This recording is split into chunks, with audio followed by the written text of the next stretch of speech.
A fé pode ser para sobreviver e pode ser para viajar. Cristão não está condicionado a ter fé só para receber bênção. Cristão que é cristão na vida e na morte. Glorificado seja o Senhor para sempre, porque Ele conhece o seu Senhor. Ele tem nutrientes da fé, da graça, da glória, do perdão, da misericórdia e do amor de Deus. Glorificado seja o Senhor para sempre. Ninguém está livre de uma artimanha do inimigo. Agora, o inimigo que se cuide, porque se o inimigo tentar ou conseguir derrubar um servo de Deus, não se preocupe, inimigo. Você não canta vitória por muito tempo, porque aqueles a quem Deus chamou para salvar, custe o que custar, o Senhor não vai perder. Glorificado seja o Senhor para sempre. É por isso que vale a pena a gente ser fiel e não vale a pena a gente se afastar da casa de Deus, porque às vezes Deus vai nos trazer de forma circunstancial adversa. É melhor obedecer, é melhor ser fiel, porque se eu ou você fomos chamados para a salvação, o Senhor não permitirá que o diabo nos destrua. E a gente vem lá para cá faltando uma perna, faltando um braço, faltando o olho, faltando a metade da cabeça, mas vem. O Senhor não perde a alma que Ele comprou, que Ele remiu, que Ele perdoou, que Ele justificou para Satanás e para o inferno. Glorifica o Senhor, glorifica o Senhor. Louvado seja para sempre o nome de Jesus. Apanhe sua Bíblia, ponha-se de pé para com reverência lermos a palavra de Deus. Abra sua Bíblia no Evangelho de Lucas, capítulo 22, versículos 7 a 22. Lucas, Evangelho de Jesus registrado por São Lucas, capítulo 22, versículos 7 a 22. São Lucas, capítulo 22, versículos 7 a 22, que nos diz da seguinte maneira. Vamos lá, com reverência. Lucas, capítulo 22, versículos 7 a 22. Podemos? Chegou o dia da festa dos pães ázimos, ou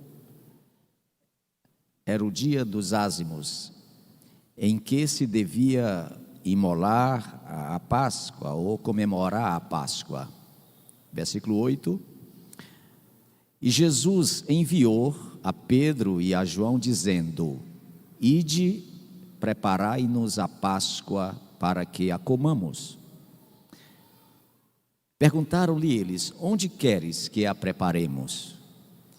Respondeu-lhe Jesus: Quando vocês entrarem na cidade, vai sair ao encontro de vocês um homem, levando um cântaro de água. Podem segui-lo até sua casa, até ele entrar. E diga a ele: o mestre manda perguntar-te: tem aí um aposento em que a gente possa comer a Páscoa com os discípulos?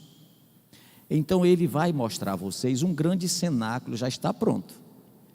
E ali faça os preparativos. Foram, pois, e acharam como lhes disseram e prepararam a Páscoa. Quer dizer, Jesus, sem estar na casa, tinha antevisto, presenciado o local de celebrar a Páscoa. E chegada a hora, pôs-se Jesus à mesa e com ele os seus apóstolos. E disse-lhes: tenho desejado ardentemente comer convosco esta Páscoa antes da minha morte ou da minha paixão. Pois vos digo que não a comerei mais até que ela se cumpra no reino de Deus. Então, havendo recebido um cálice e tendo dado graças, disse: tomai-o e reparti-o entre vós. 18, menino.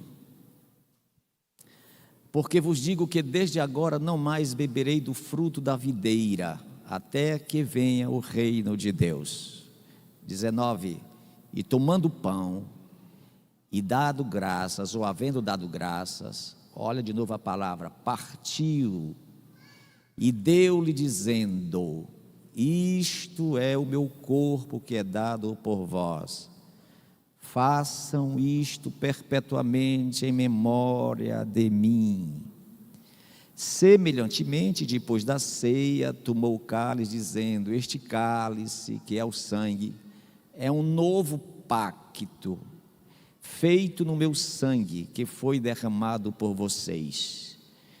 Mas eis que a mão do que me trai está comigo à mesa, porque na verdade o Filho do homem vai segundo o que está determinado, mas ai daquele homem por quem é traído. Deus fala conosco nesta noite, nos ensinando a tua palavra, em nome de Jesus. Amém. Sente-se.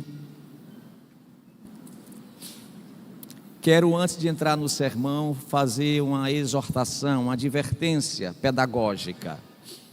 Se você vir à igreja e não ouvir e escutar a palavra, você trabalhou em vão.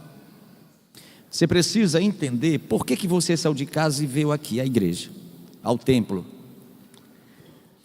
Moça, rapaz, adolescente, jovem, você precisa entender o que é que está fazendo. Você precisa entender o que é a fé, que você diz defender e crer. A gente não defende nem crê uma coisa que a gente não compreende, certo? Então a gente também aprende escutando, ou escutando ou olhando, para imitar. Mas nós somos seres cognitivos, nós temos e fomos feitos para o aprendizado. Então eu queria que você escutasse com atenção. Por exemplo, por que a igreja evangélica, por que o povo cristão tem, no primeiro domingo do mês, esta reunião com esta liturgia, com este cerimonial, com este ritual? O que significa isso? Qual o valor disto? O DNA disto, a ceia, a essência disto? O que é que representa para mim? O que é que eu compreendo deste cenário? Que valor eu devo dar a isto? Se você não tiver essa compreensão, você vai apenas instintivamente mastigar o trigo e beber o suco de uva e não vai entender nada.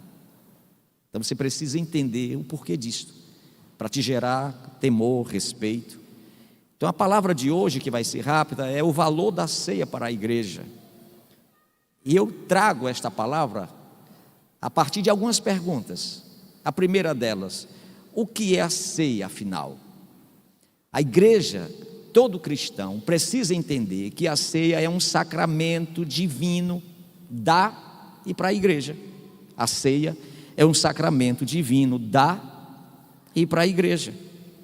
As Escrituras fazem referência direta a esse rito em que, metaforicamente, semelhantemente, nos trazendo uma figura de linguagem, uma ideia, Cristo institui o pão como seu corpo e o sangue como sua vida, que foi, e através desta simbologia é dada aos homens. Que homens? Aqui não está o gênero masculino ou feminino, está homens, humanidade. Que humanidade? Que homens? Aqueles que foram previamente chamados para a salvação. Porque a salvação é um chamado, é uma escolha. Não me pergunte por que é uma escolha, que eu, por mais vá lhe explicar, você não vai aceitar ou entender, mas é uma escolha. A Bíblia diz que antes da fundação do mundo, aquele que é onisciente, conhece o passado, o presente e o futuro, já tinha escolhido aqueles que iria chamar para a salvação. Não é à toa que muitos que aqui nesta noite se encontram, e talvez a maioria do povo evangélico e povo cristão, foi um povo trabalhoso, escandaloso, pecador, horrível. Porque Paulo traz uma leitura desta relação muito interessante. Ele diz: onde abundou o pecado, foi onde a graça foi mais intensa. Então, quanto mais você deseja se afastar de Deus, mais Deus deseja te amar e te recuperar, e te salvar, e te transformar, e te restaurar. A isto chama-se graça, favor não merecido. Então a gente precisa entender que nesse processo de espiritualidade, chamada de salvação, Deus, antes da fundação do mundo, planejou mandar o seu Filho para recuperar o homem caído pela desobediência, chamada pecado, palavra grega de amartia, que é errar, ou errar inconsciente ou consciente, premeditadamente ou acidentalmente, mas é um erro. O pecado é um erro, é uma ausência de uma visão, de uma percepção do que é a ética da relação criador-criatura. Então Cristo veio a partir de um projeto de Deus para restaurar a obra-prima dele, que sou eu, que são vocês, que somos nós. Então o pão é o corpo e o sangue, sua vida, porque sangue é vida, e ele dá aos homens que são chamados para o seu reino, para manter esta relação, este comportamento imbricado, semelhante ao que diz Paulo, a relação da igreja lá em Efésios 5, capítulo 22 em diante, que é da mesma forma que Cristo está imbricado na igreja, pelo seu sacrifício vicário, através da fé e da morte e do sangue, deste símbolo, assim o homem está ligado à mulher. Então no momento em que casa-se, Paulo faz essa metáfora dizendo, assim como Cristo está imbricado com a igreja, marido e mulher estejam imbricados. Então marido e mulher, quando casam, tornam-se uma só pessoa, assim está Cristo e a igreja. Cristo é a cabeça, a igreja é o corpo. Então este corpo precisa ser alimentado. Que corpo? O corpo literal, o corpo físico? Não, o corpo espiritual. Produtos desta espiritualidade: crença, fé, arrependimento, confissão, transformação. Então o sangue é o pacto desta nova aliança, como eu acabei de ler, isto é, torna nulo a lei. Tão em voga no Brasil, que nós estamos vivendo um momento no Brasil de desaceleramento do ensino bíblico para um avivamento de um ensino, mesmo bíblico, mas ultrapassado. Porque quem nos salva hoje ou depois que Cristo morreu, não é mais a lei, não é mais as tradições, a lua nova, os sábados, nem o sacrifício de bode, de boi, de aves, de ovelhas. Aquilo era apenas sombra, aquilo era tipos, símbolos, aquilo apontava para o real. Que era o real? A chegada de Cristo. Então a ausência do ensinamento genuíno, essencial, verídico, real, autêntico, legítimo, está trazendo ao Brasil um avivamento de uma certa falácia doutrinária. E isto que vocês estão fazendo hoje aqui não é uma falácia doutrinária, é uma legitimidade do conhecimento que se tem da espiritualidade. A morte de Cristo é superior aos símbolos, aos tipos. Quer ver? Coloca aí em João capítulo 1, versículo 29 e 30, quando chega a graça na terra. João estava batizando e viu Jesus que vinha para ele, e ele fecha a questão sobre a verdadeira relação salvífica entre Deus e os homens. Ele diz: olha lá, o Cordeiro de Deus que tira o pecado dos homens. O mundo aí é cosmos, a administração dos homens na terra. Eis o Cordeiro de Deus que tira o pecado dos homens. No versículo 30, o evangelista João continua dizendo: este é aquele de quem eu disse, depois de mim. João Batista era a voz do reino de Deus no deserto, era a ponte da lei para a graça. E João diz: este é aquele que eu disse, depois de mim vem um varão que passou adiante de mim, porque antes de mim ele já existia, só não tinha chegado. Depois que ele chegou, essa lei que trazia como símbolo e rituais e cerimoniais para tentar ligar os homens a Deus, finda. A lei finda em Cristo.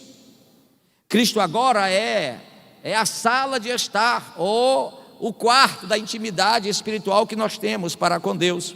Segunda pergunta: o que podemos aprender sobre a ceia? Queridos, a ceia é uma instituição divina com obrigação perpétua. Algumas pessoas mais veteranas na fé estão aqui e talvez digam assim: poxa, eu queria tanto hoje ouvir o pastor Gessé pregar como ele prega. Gente, eu estou diante de uma igreja noviça, uma igreja de 21 anos, completa-se agora no dia 14, uma igreja em que, a despeito do contexto cultural que nós estamos vivendo, não é só ela que é noviça que tem que aprender, até os veteranos têm que aprender. Somente o aprendizado poderá refutar a perseguição que está aí, fora a que, com maior intensidade virá. É o ensino que nos liberta. Jesus disse isso em João 8,32: se vocês conhecerem a verdadeira disciplina da espiritualidade, vocês serão libertos. Então, o que é a Santa Ceia do Senhor? Essa coisa que tem perdido a sua essência nesses últimos tempos, nesses últimos anos, nessas últimas décadas. A ceia também podemos aprender que é uma instituição divina com obrigação perpétua. A gente não podemos perder a sua essência, o seu temor, o seu respeito, a sua reverência. Eu sou de um tempo em que, dia da Santa Ceia, os crentes eram obrigados a virem de branco para a igreja. Nós perdemos tanto a essência e o valor absoluto deste sacramento, que é um sacramento, que tem pessoas evangélicas que vêm nesse culto, nem banho toma, do jeito que estava em casa veio, porque não tem valor nenhum. Por que não tem valor? Porque ele não entende, não sabe o que é que está fazendo. Há pessoas que vêm de qualquer jeito para esta reunião. Esta reunião é uma reunião santa, sagrada. Se possível for, você tem que colocar a melhor roupa. Eu estou dizendo isso porque agora de manhã, quando eu preparava esse sermão, me veio esta preocupação. É o dia que permita eu trazer uma palavra bem doméstica, de eu usar o meu melhor perfume, meu melhor terno, meu melhor calçado, meu melhor shampoo. É o dia em que eu estou dizendo: hoje eu vou me tornar mais forte, hoje eu terei meus pecados purificados, hoje eu direi às espiritualidades inferiores: vocês não podem me escravizar, eu sou livre porque Cristo me salvou, glorificado seja o Senhor para sempre. Hoje é o dia, é um dia importante da nossa fé. Então a Santa Ceia é uma instituição divina com obrigação perpétua. Segunda coisa deste aprendizado da ceia, que é uma ordenança composta de, primeiro, celebrar a morte de Cristo. Hoje eu estou aqui, tenho que me ligar, conectar-me com o Senhor. Eu estou aqui hoje celebrando, primeiro, a morte dele para me dar vida. Eu não posso vir aqui de qualquer jeito, eu tenho que vir leve, uma plumagem na minha alma. Não estou dizendo que você está com o problema, está atribulado e não vou cear. Não, agora que você precisa cear. Mas você tem que ter essa consciência que você vem hoje celebrar a morte de Cristo. Segundo, você vem hoje efetuar a sua participação no corpo e no sangue de Cristo. Essa coisinha quase insignificante, um pedacinho de pão e um pouquinho de suco de uva, se você tomar mecanicamente, organicamente, você tem que tomar espiritualmente. É porque ele diz: resgata a tua memória, leva a tua memória para o Calvário, tenta perceber o meu sofrimento por ti, as minhas dores e meu sangue sendo derramado por ti. Tenta ver, tenta perceber. Nós temos facilidade de trazer à memória nossos momentos ruins e momentos bons, sim ou não? Mas nós temos um obstáculo para trazer à memória a espiritualidade que nos reforma, que nos transforma. E esse é um dia, eu sou de um tempo em que a igreja desse dia sequer comia, nós estávamos em jejum.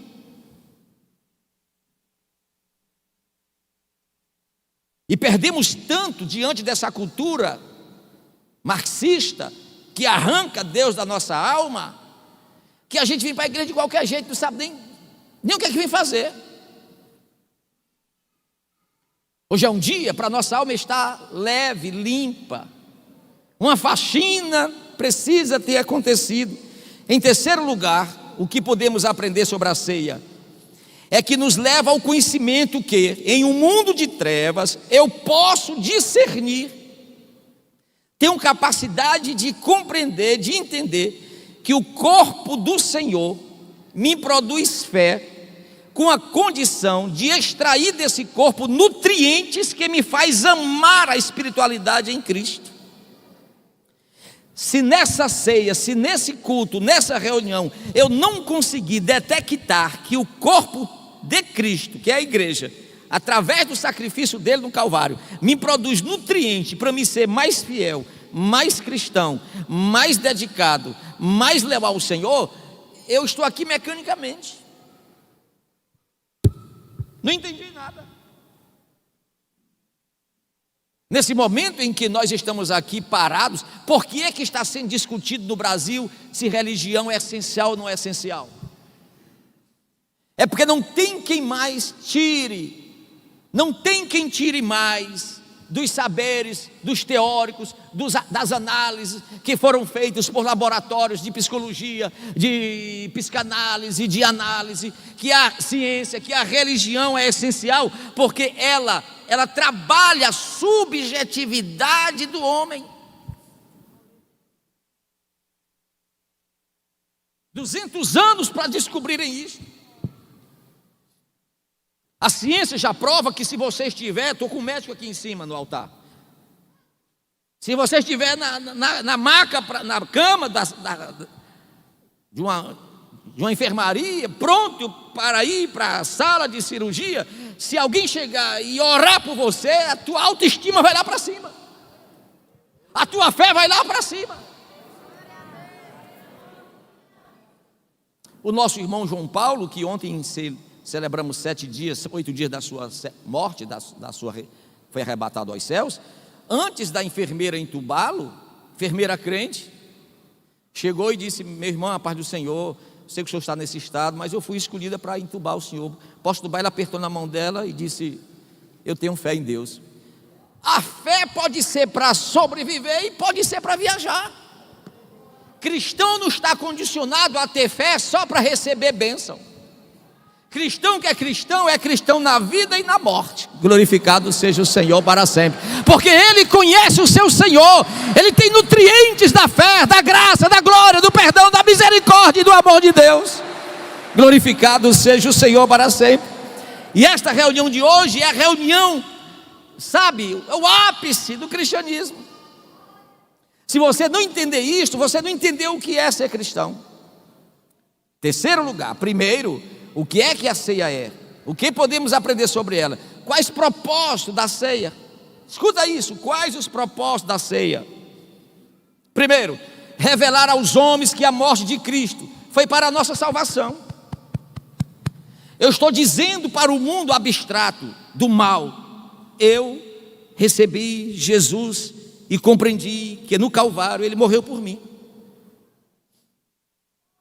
Eu tenho muitas dúvidas se crente que aceitou a Jesus perde a salvação. Não vou entrar no mera questão da predestinação, que hoje não dá nem tempo. Mas eu não acredito que o Senhor chamou alguém para perdê-lo. Por isso que eu tenho muito cuidado e carinho com quem se desvia do Evangelho. Porque nós humanos não podemos exigir perfeição do outro. Todos nós estamos no mesmo barco.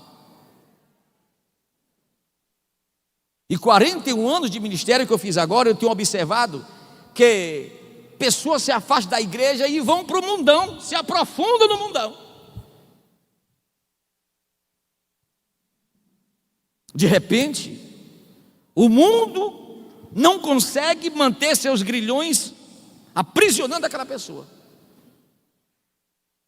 Aqui mesmo nesse altar, quantos pastores não já se reconciliaram aqui? Missionários se reconciliaram aqui? Ninguém está livre de uma artimanha do inimigo.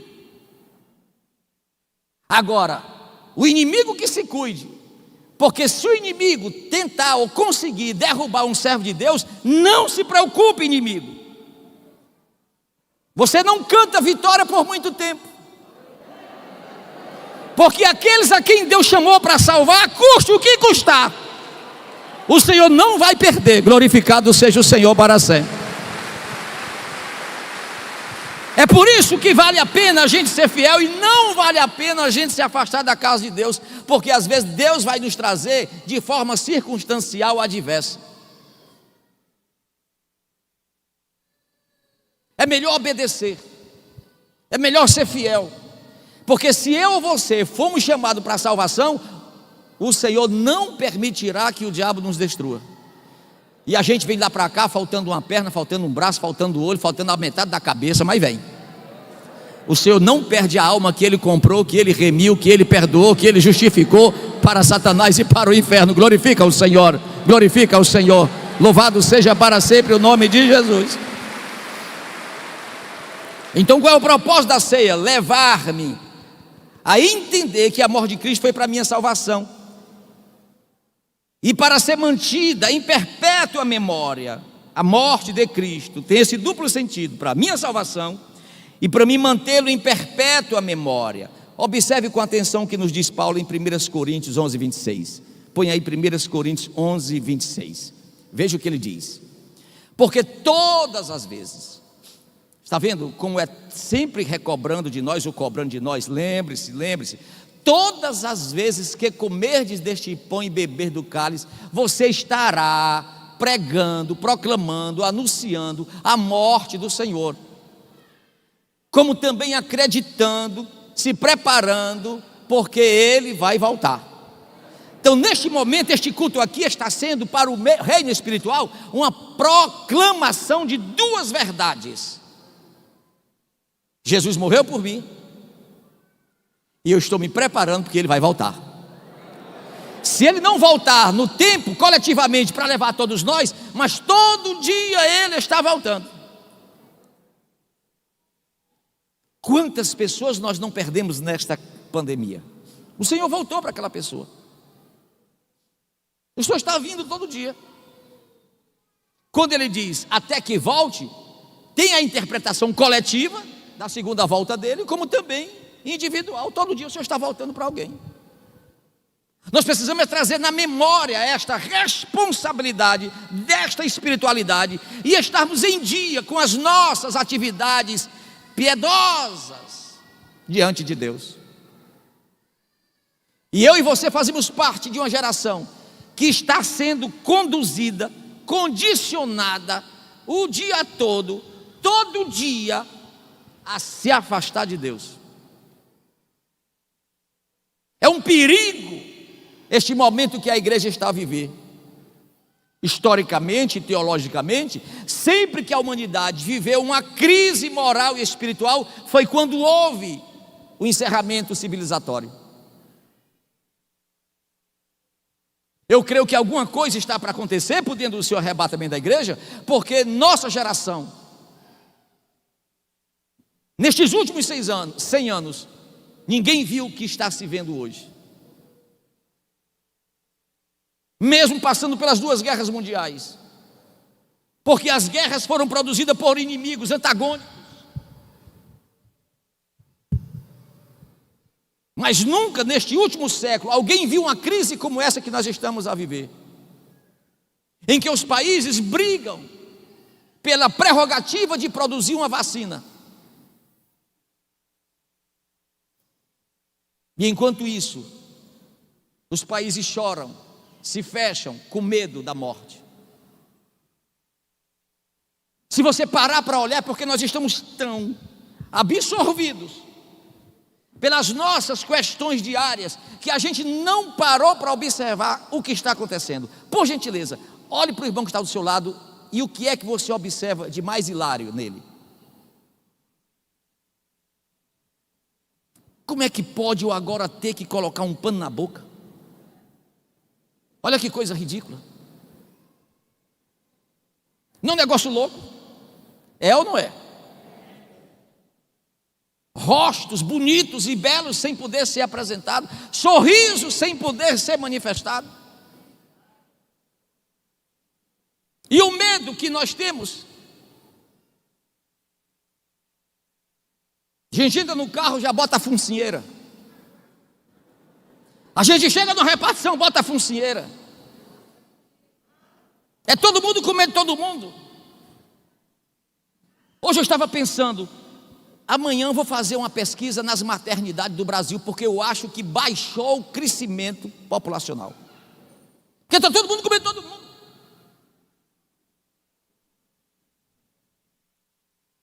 Eu acho que nem procriação está acontecendo. Está todo mundo assustado. Arrebentou com todo mundo. Não só socialmente, não só sexualmente, mas espiritualmente. Se você parar para pensar, é porque não deixa a gente pensar. É BBB toda hora, é Facebook toda hora, é Instagram toda hora, nós estamos tudo doidos. Cedo de no coletivo, ninguém conversa com ninguém.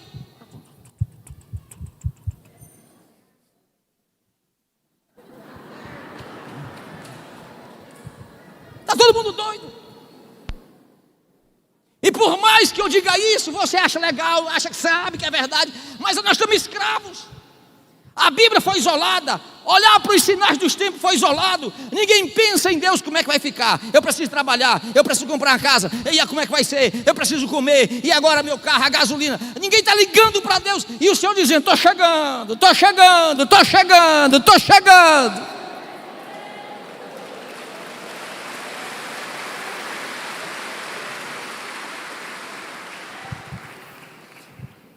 Veja como este cenário, como este ritual é importante para a humanidade. É Deus dizendo, imagina se eu não tenho deixado o pão e o vinho, o meu corpo e o meu sangue, para vocês se lembrarem. Aí é que não se lembrariam mesmo.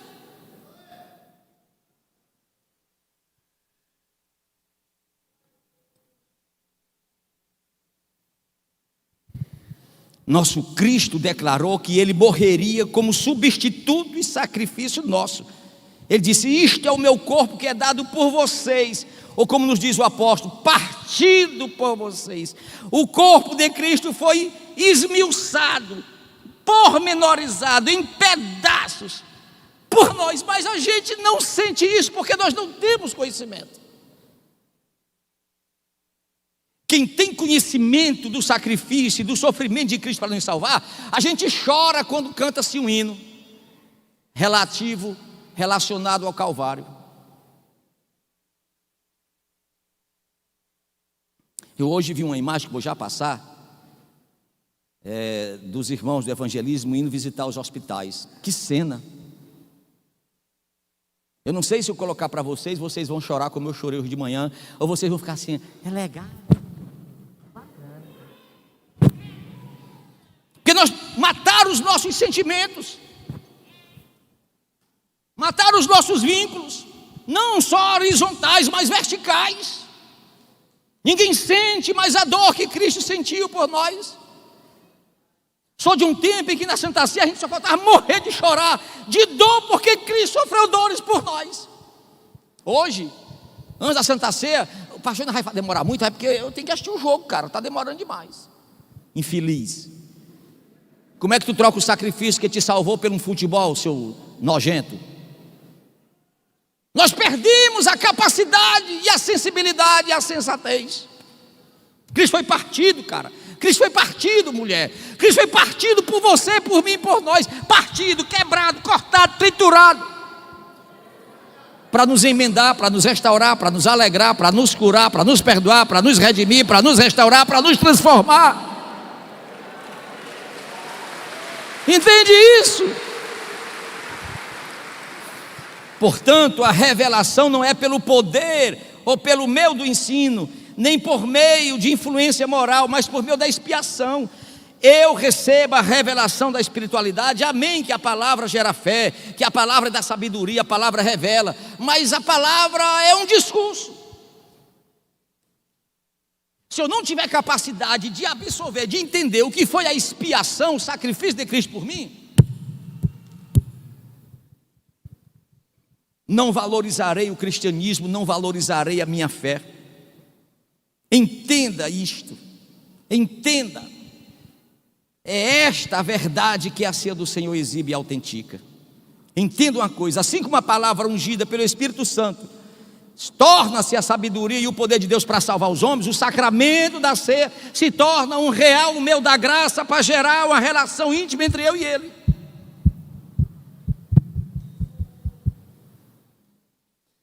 Portanto, na ceia do Senhor, o cristão está confirmado com que se permite, ou está confirmando, está dizendo que se permite Cristo entrar em sua vida. Vou repetir isto: na ceia do Senhor, o cristão está confirmando que se permite Cristo entrar em sua vida, porque recebe seu corpo e seu sangue. Tipo assim, a moça casa com o rapaz e se permite o rapaz entrar no corpo dela para gerar um terceiro. Ali mistura-se sangue com sangue, carne com carne. Eu sou tua, minha carne é tua, você é meu, a tua carne é minha, é meu, é minha. Se mistura. E sai um menino ou uma menina, 25% teu, 25% dele, 25% da mãe, da pai, do paterno, toda a árvore genealógica. Mas nós temos essa dificuldade de comermos a carne de Cristo, vivermos em união mística com Ele e não parecermos com Ele.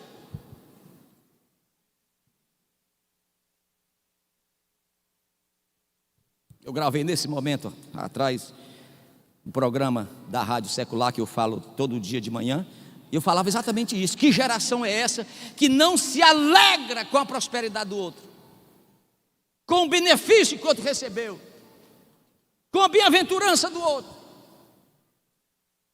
Até nós evangélicos, se Cristo está sendo consumido por mim, degustado por mim, bebido por mim, eu tenho que arrotar Cristo. Desculpa o termo, mas é para ser claro. Eu não posso comer e beber Cristo e arrotar diabo. Eu não posso degustar Cristo e beber Cristo e arrotar cão.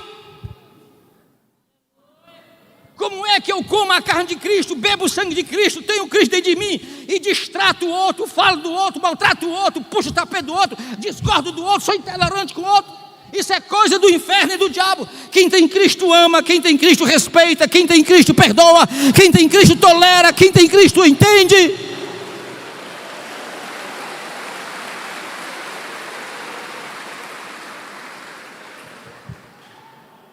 Faça esse teste quando terminar o culto. Pergunte quando terminar o culto. E aí, tudo bem? Cadê aquela irmã que eu nunca vi? Inventa o nome de uma irmã aí. Cadê aquela irmã que eu nunca vi? Nunca mais vi, para tu ver qual é a resposta. Ai, tu não sabe não, mulher? Nem te digo, mulher. Uma desgraça, irmão. A igreja que foi colocada na terra para revolucionar o mundo está de joelho prostrada diante do mundo. Converse com qualquer irmão após o culto. Ai, tu viu? Mulher, o salto dela, tu não imagina. É incrível a cor do diabo, irmão. A gente não vê benefício no outro, só vê defeito e vibra e se alegra e goza. Ai, orgasmo. Acho feliz, estou legal porque ele está quebrado, se arrebentando, se acabando. Vai para o inferno, demônio. No inferno é que tem treva, confusão, contenda. Vós sois o meu corpo. Que cabeça espiritual é essa que não administra esse corpo espiritual? Nós estamos sendo influenciados por quem? Em Então eu me permito na ceia que Cristo entre em minha vida, porque eu recebo o corpo e o seu sangue. Põe aí 1 Coríntios 10,16. 1 Coríntios 10,16. Veja o que diz: porventura o cálice de bênção que abençoamos não é a comunhão do sangue de Cristo? Porventura o pão que partimos não é porventura a comunhão do corpo de Cristo? Como é que eu tenho comunhão, como é que eu tenho a vida de Cristo e não exponho, reverbero esta vida?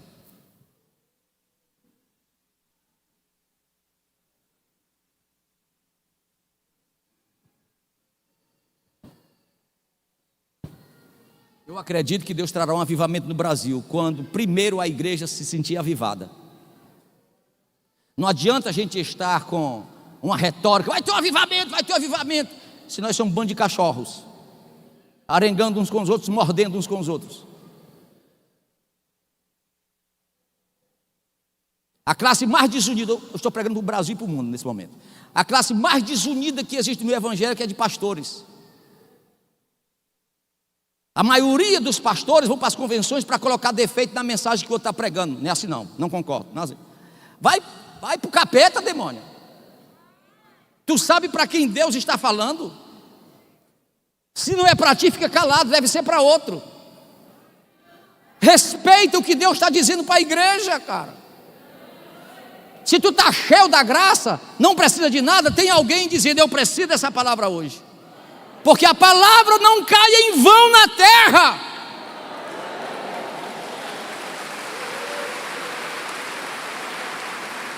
Ela faz o que apraz o coração de Deus.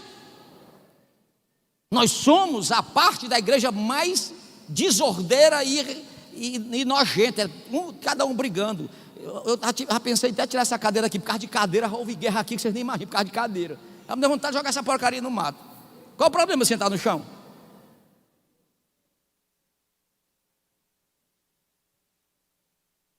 Quando eu tenho a vida de Cristo, eu não olho posição na igreja, eu olho a minha condição com Ele.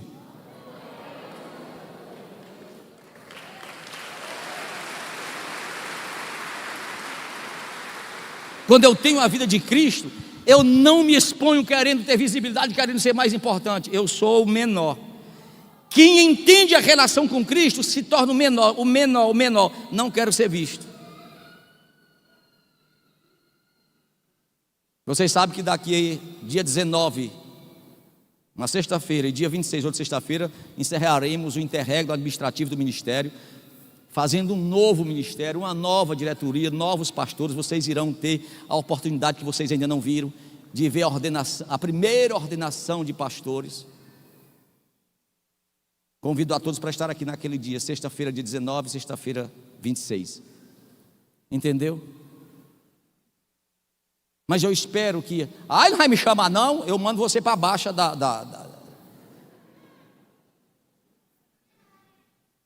Você está aqui para louvar o Senhor.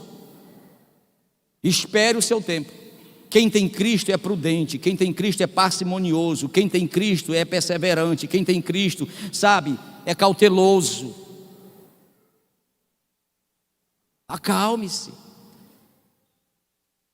Quem tem Cristo não entra em guerra, é o Senhor que guerreia por ele, ele fica só calado. Quem tem Cristo não se desespera para resolver problema, deixa Deus resolver, tem calma, Deus resolve. Espera aí, gente, como é que nós estamos abençoando isso e não somos abençoados? Temos uma outra produção. Se isso aqui traz uma produção espiritual e eu me alimento disso, e tem uma produção maligna, deixa disso, para com isso.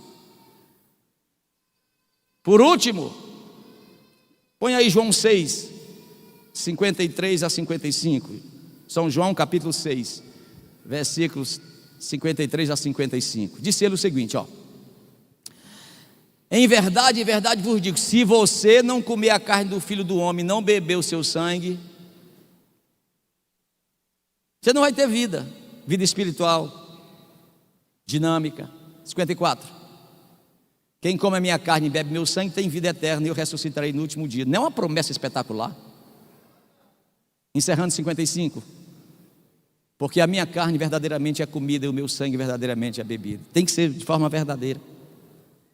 Seja uma grande mulher, seja um grande homem, seja um grande obreiro, seja um grande diácono, seja um grande presbítero, entenda isso, compreenda isso.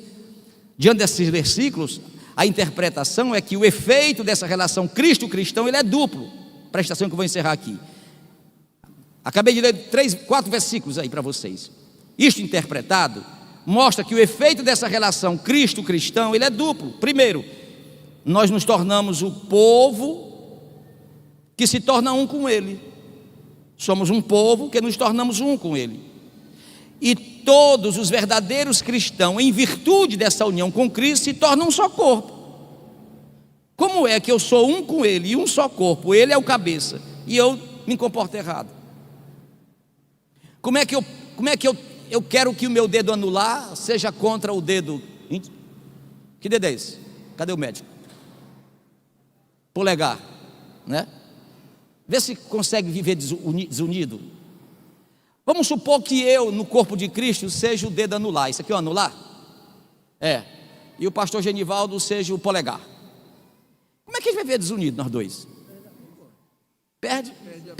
O movimento de pinça. O movimento de pinça. Que é bom demais ter um médico aqui ao meu lado.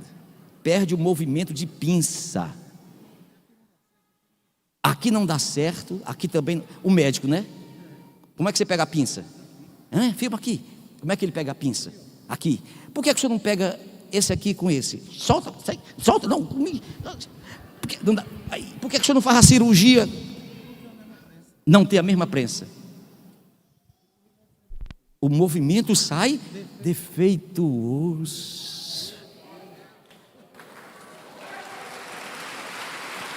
Vocês entenderam? O médico está dizendo que para fazer a cirurgia, esses 2 dedos são essenciais por causa da pinça. Pegar a pinça. Não dá certo. Qual é a irmã que quer fazer uma cirurgia plástica com o doutor Eliade, ele usando o dedo mindinho cortando? Vocês querem? Porque sai defeituoso. Como é que tu é inimigo? Não te quero. Não.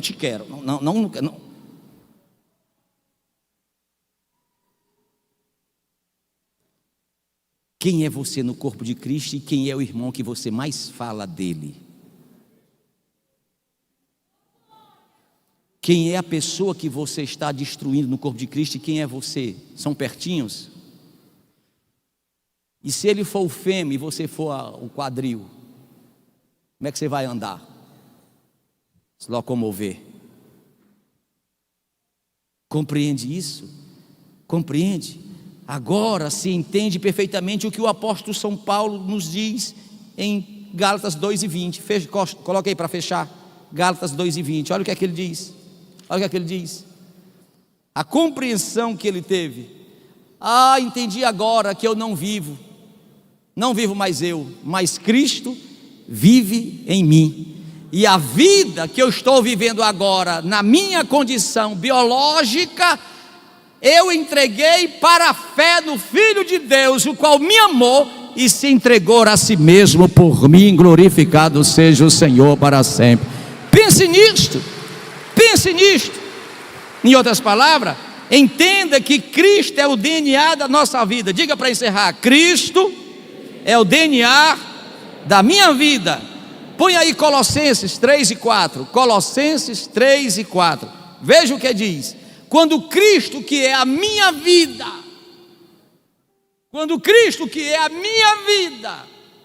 se manifestar, eu também vou me manifestar com Ele em glória. Será? Eu estou permitindo que Ele seja a minha vida?